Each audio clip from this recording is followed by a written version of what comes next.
Hello chess friends and welcome to Jozarov's chess channel and welcome to the Grenke Chess 2019 tournament in Germany. So after the World Championship in 2018 we have again a clash between Fabiano Caruana and Magnus Carlsen.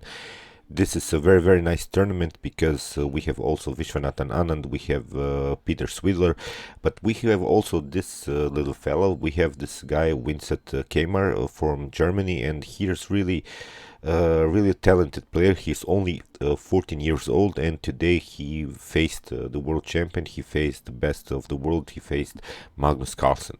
So you'll see in the continuation of this game in this first round that Vincent Keymar had really his chances, and I think he should have played even more bravely, because in some moves Magnus Carlsen didn't find the best continuation, and here the little German fella should have played maybe more aggressive, more freely in order to danger Magnus Carlsen's. You'll see this will be sort of a Benoni defense, and I haven't seen the Benoni defense in this top Grandmaster level for a while now. I used to play myself this Benoni defense, but you see Magnus Carlsen choose this E5 variation, the Czech Benoni. And well, yeah, let's see the game, because I think as said, White had really his chances. I don't know if it was part of Magnus Carlsen's preparation, or did he just a little bit underestimate his opponent. But you will see that we have now really a chess prodigy from Germany. And the good thing about Vincent Keymar is that he managed to go to this classic tournament by winning the last year's qualifying tournament, and he won a very nice game against Arkady Naidic. And as said, we'll see how his career is going to continue, because I wish him all of the best, and I think he's going to be also a very tough player in a couple of years. So let's see now the game. d4 was played by Vincent Keymar. We have here knight on f6 by Magnus Carlsen, c4, and now c5. The Benoni defense here d4, d5, and now g6. There are these variations with b5 with the Benko gambit, but here g6, knight on c3, preparing to play the move e4, bishop d6, e4, and now bishop on g7. Knight on f3 and castle play by Carlsen. Bishop on e2, still standard theory, and here black has several options. We can go maybe here with bishop on g4 into a sort of positional trade of pieces with knight on f3 after the move h3, and then simply close the position with the move h6.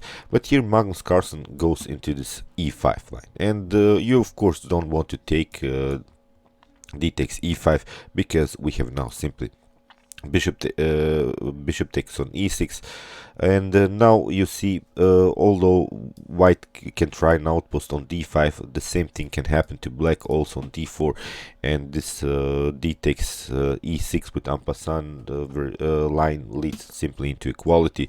So of course you don't want to play as white this line. So here after e5 we have a sort of static position now in the center, and whenever you see this static position in the center, you should really search for positional trades of pieces. Here after castling, knight on e8 was played by Magnus Carlsen, but I wanted to also point to a very nice idea here by white. Here white could maybe try a positional trade of pieces, as said, because we have really a static center position here. The pawns in the center cannot move, and here we should really search for positional trades of pieces. So this bishop on g5 is really an interesting idea. After h6 maybe we can simply go take the knight on f6, queen takes on f6, and the main idea for black is here to push the move f5, but still we can maybe play knight on d2 and similar ideas, maybe bishop on g4, and if we trade off this light square bishop, this bishop on g7 would be blocked out by its own pawns on e5. So as said, maybe this bishop on g5 is also an interesting idea to play against this check benoni style here, but here Vincent Keymar simply castled, and now knight on e8. Now of course it's not possible, because if you try bishop on g5 we can simply go bishop on f6, and now black would go in sort of a positional trade of pieces, because if white takes, queen takes, or knight takes, we would then have a position in which the like square bishop would be blocked out by white. So as said, after knight on e8, knight on e1 was played, and now simply f5. Magnus Carlsen plays aggressive here, simply pushing forward, and now we have e takes f5, and now g takes f5, and now of course f4. We are not allowing here this pawn majority on the king side. We want to fix the position. We are forcing here white to play the move e4 just in order to stop black's attack in the center immediately, and here knight on d7 played by Carlsen. If you play f takes e5, well, then you have a positional move here by white, by black, d takes e5, and here black could really fix the position with the move knight on d6. Still, black continues with a very nice flexibility in the center, because both of these pawns on f5 and e5 are supported by these knights, and this could be really a problem for white to handle this pawn storm in the center. So that's why here after knight on d7, here knight on d3 was played, and I don't like this idea now for white. It's really a slight inaccuracy here played by the talented German player here.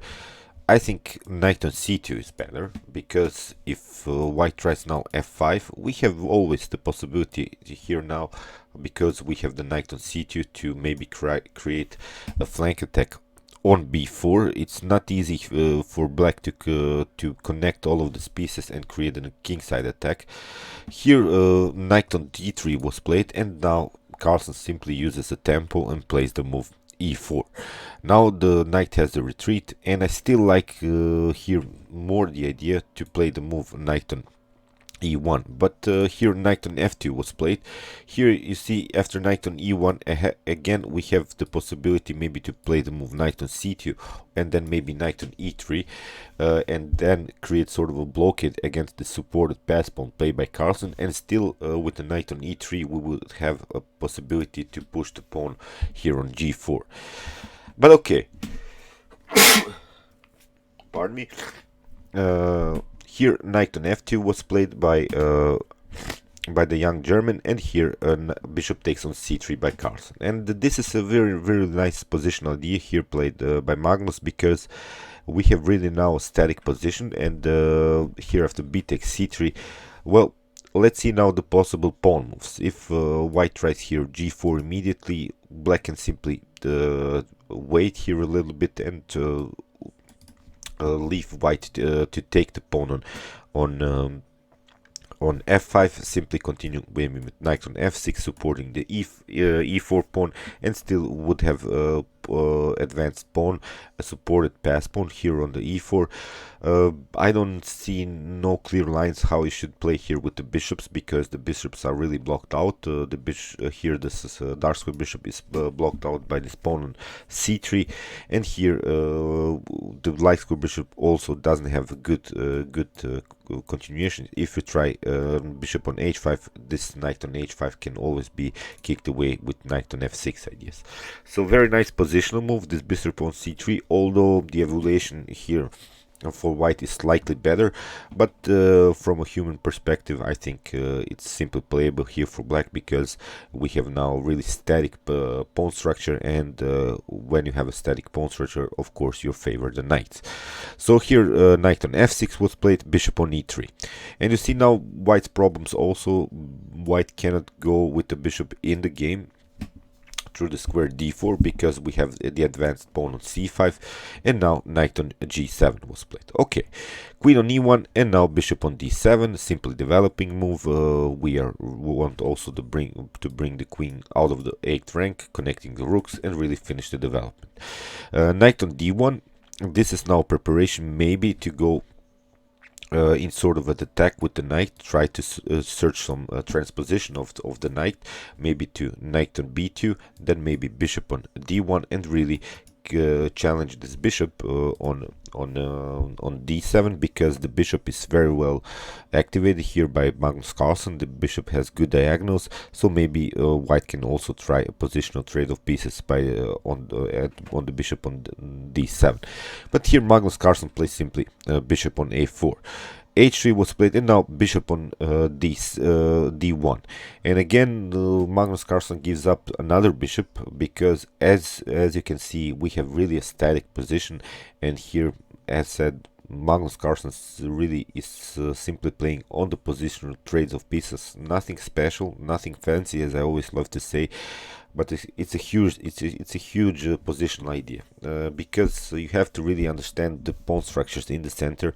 Can I move the pawns? Here you see the g4 move. Okay, it creates sort of an expanse on the king side, but still we can wait, and then after maybe g takes f5, take with the knight on f5, and again create a blockade. Still the bishops don't have good diagonals, and here bishop on d1, a very nice positional move. Queen takes on d1, and now queen on e8 was played by Carlsen, king on f2. This is also very nice move played by Vincent Keymar. Very nice positional move, because we want to bring the king out of the g file and then prepare the move g4.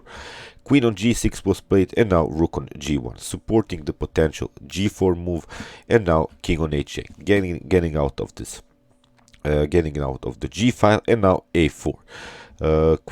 King on rook on g8 was played, and now queen on f1. Knight from f2 h5, and now g3. And here, if you try immediately to push the pawn on g4, well, then we can play after h takes g4 the move queen on f6, because you cannot take here g takes h5, then you get a very annoying check, queen takes on h4, and if you try to cover with the rook, then you get knight on f5. So tricky moves here by Magnus Carlsen. He prepared some annoying stuff here for white. So you see, it's not so easy to push the pawns here on the king side, although white has the pawn majority, but still it has to be more prepared. So here g3 was played, and now rook from a to f8. Now Magnus Carlsen simply placed on the blockade. We have now the rooks on the f and g file. Still it's unclear what white will do here with the move g4. It has to be, as I said, it has to be prepared. The weakness on g3 is really something that white has to worry, because black's king is out of the way. We have also the possibility to remaneuver somehow the knights and activate it even better, because, as said, the bishops, I don't see really a clear line how the bishops should really go into the game, because if you trade off one bishop, then you don't have anymore the advantage of the bishop pair. And here, if you trade off the light square bishop, then you continue the game with a very weak dark square bishop. So, as said, I don't see a clear line how white should continue here, because Magnus Carlsen played on a simple idea to go into this positional trade of pieces. So queen on g2 was played again in order to prepare this g4 move. Queen on f6 is played, getting out of the g file. Rook on c1, also protecting this c3. Now queen on d8, and now queen on h2. This is now also white's idea, even more to prepare this g4 move. We don't want to have the queen at the same file like the rooks here by black, so that's why queen on h2, perfect idea. Knight on f6, and now finally g4. Now white has this advanced pawn structure, and here knight on d7. We have now g5, and here after queen on a5, g6 was played by the talented German player, and I think this is the main mistake here, because you see, okay, here Magnus Carlsen plays simply h6, getting out of the attack, Magnus Carlsen creates a very nice blockade. He doesn't allow white to open some files, open some diagonals, and you see now white's problems. This is now a weakness. Although we have an advanced pawn, this pawn can always be attacked by more pieces by black, and you need many moves in order to defend it, because what we want to do here is maybe to play the move h4 h5 in order to support this pawn on g6. But now after rook on b1 we have now rook on b8, queen on g3, and now queen on d8, king on e1, now knight on e8. Here we have king on d2, and okay, it's a very nice positional game also by white, but still the g6 weakness remains here in the game. Knight on f8 was played, and you see it's basically unprotectable here for white, this g6. If you try bishop on h5, then you get knight on f6, and you see this could be really a problem, because this bishop would be attacked. But first, of course, you have to create the blockade against the pawn, and then push the pawn on knight on f6. After the bishop removes here, then you can simply take the pawn on g6. So as said, I think this g6 move had to be more prepared, but it was also white's main idea, and I think white really rushed into this attack a little bit too fast. He should have really supported, and I think he would have a very nice continuation if he would have supported this g6 with the earlier move, maybe h4. So I said here, after knight on f8, bishop on f2 was played, and now queen on e7. Magnus Carlsen is not rushing here. He knows that he can always take this pawn on g6, and here king on e3 was played. Now the king creates sort of a blockade against this advanced pawn. But as said, here black is simply better, because we can simply take the pawn in the next move. But again, Magnus Carlsen simply improves the position of the pieces, also attacked this weakness on c3.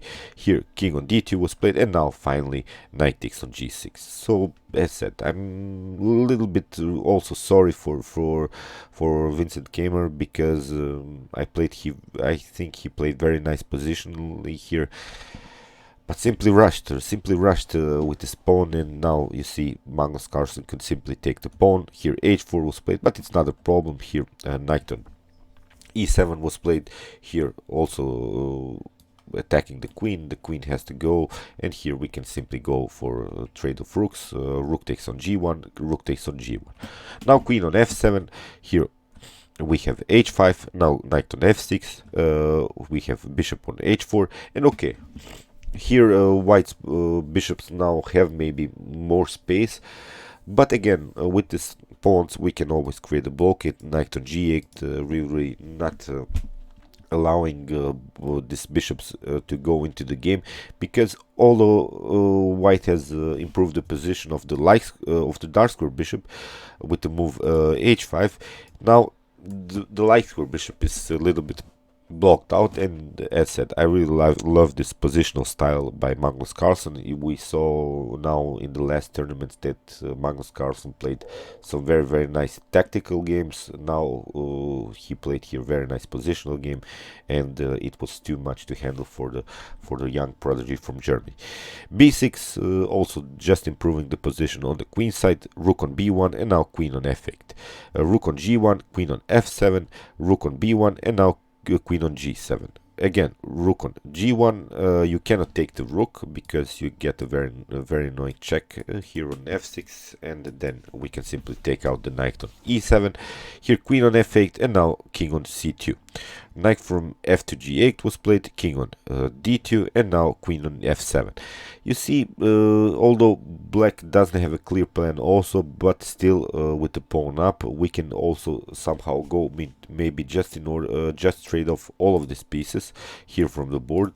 If you could just imagine the position without its rooks, queens, and bishops here, black would be simply better, because we have now the supported pass pawn on the e file, and it would be a completely losing game for white. white.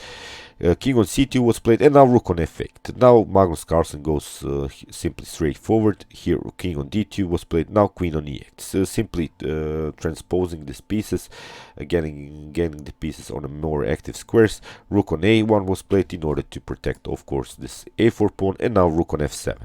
Rook left just in order to bring the rook on the g file. Here a5 was played, and here Magnus Carlsen simply plays b takes a5.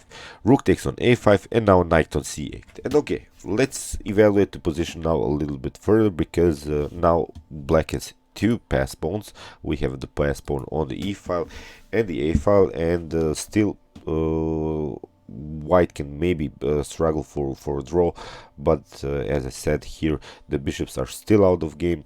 This knight on g8 is a very nice protector around the black's king, because you cannot create some checks on f6, which is really important, because we can then freely play with our rook on the b file. Rook on a1 was played, and now queen on f8. We have rook on the b1, and now knight on b6, really cutting out this b file. Now we want to simply play forward with this a pawn. Rook on g1 was played, rook on g7. Now Magnus Carlsen would really love to trade off some rooks here on the g file. Rook on g7, and now king takes on g7. Queen on g3, attacking the king. King on h8, and now queen on g6. Now a5, and Magnus Carlsen simply pushes forward, because you see there are no good squares for the queen. The queen cannot create checks. We can also we cannot also take the pawn here. Pardon me. We cannot also take the pawn here on. We cannot take the pawn on d6. Pardon me, I pushed the game a little bit too far. Here you cannot take the pawn on d6. Still, white has to worry about these two pass pawns on the a file and the e file. And here Magnus Carlsen simply pushed the pawn forward. a5, bishop on f1. You see how paralyzed these bishops are. In the continuation, the bishops still don't have good squares, and you see how important this positional trades of pieces by Magnus Carlsen were in the continuation of the game. Now simply a4, king on c2, and now a3. Now king on b3, and now knight on a4. Very nice idea, because you cannot take the knight on a4. You get simply a2, and you cannot catch the pawn. So that's why bishop on h3 was played, attacking this pawn on f5. But now queen on g7, simply offering the trade of queens. We are also threatening to take the pawn on c3. So that's why queen takes on g7, queen takes, and now bishop on f5. Knight on f6. Now the problem is you cannot take immediately this knight, because we can simply take, and still white cannot take here on e5, because you get a very annoying move a2, and you see you cannot go to the square b2 in order to catch the pawn on a1, and if you take, then you get a very annoying fork here on c3. So very nice tactical and positional play here by Magnus Carlsen. After bishop takes on f5, king and knight on f6, king takes on a3 was played. And now knight takes on c3, we're taking another pawn. So you see now this idea, bishop takes on f6 and king takes, and bishop on e5, e4 doesn't work, because we have now protected this e4. So that's why bishop on f2, here knight on e2, attacking his f4 pawn, king on a4, and now knight takes on h5. King takes on a5, knight on f6, and this is now completely winning endgame here for black. But let's see now the continuation. As said, we have again two pass pawn situation here. King on b6, king on f7, king on c7, and now king on e7, simply defending this d6. We are not allowing white to take this d6, because white can only push forward. If white takes this very important d6, then white will create also a pass pawn in the position. Bishop on e3, but it's already too late, because now knight on d4. Well, you cannot, of course, take the knight on d4 because then you create a two pass pawn situation. Here, that's why king on bishop on g6 was played, and now simply h5, pushing this other pawn forward. Bishop on f2, knight on f3. We are now trying to push the pawn even further on h4. Bishop on f5, knight on d2. We have bishop on h4, e3. Now we are pushing this other pawn, bishop on d3, and now again you see how this knights very well work here. Knight on f3 was played, attacking the bishop. Bishop takes, king takes. Now king takes on d6, but now h4, and black is simply faster. King on c7. We have now a very nice move. Knight on d4, because we can always take care of this pawn jumping on this square e6, and simply wait here to pawn to come on this d8 square and simply take it. Still, this bishop cannot handle with both of its pass pawns, so that's why here king on c8 was played, but now simply e2, and it's game over here for white, and here Vincent Keymar simply resigned. Okay, as said, I think it's a very nice game, also played by this very talented German player. He's still 14 years old, and I'm really looking forward to watch his career a little bit further, because maybe in the next couple of years we'll see him maybe in the top 10 of the in the list of the best chess players in the world, and I really wish him the best because I think he really deserves it, and we saw in this game that he had really his opportunities in the game. And what to say about the Grenke chess tournament? We have now Magnus Carlsen after the first round already taking the lead, because all of these other players played simply draws, and that's I'm really looking forward now for this game, Fabiano Caruana against Magnus Carlsen, because I want to see both of them playing a free game, not really this world championship. I think this world championship match between the two of them was too tensed. There were many too much they were fighting for. I think we in this tournament we will see a more active game by the two of them in this long format, because we saw only in rapid games we had really this nice and attractive games. Okay, I hope you enjoyed this game. Meanwhile, you can watch my other commented chess games from some current tournaments with some Vikenze tournaments and many more. And you can also watch my best chess games of all time if you want to see the best chess games that have been ever played in chess history. And you can also watch my commented chess games played by computers with some AlphaZero, Lila, and Stockfish games, which are really brutal. And then you can also subscribe to my channel. Thanks you for watching, guys, and chess is the best, of course.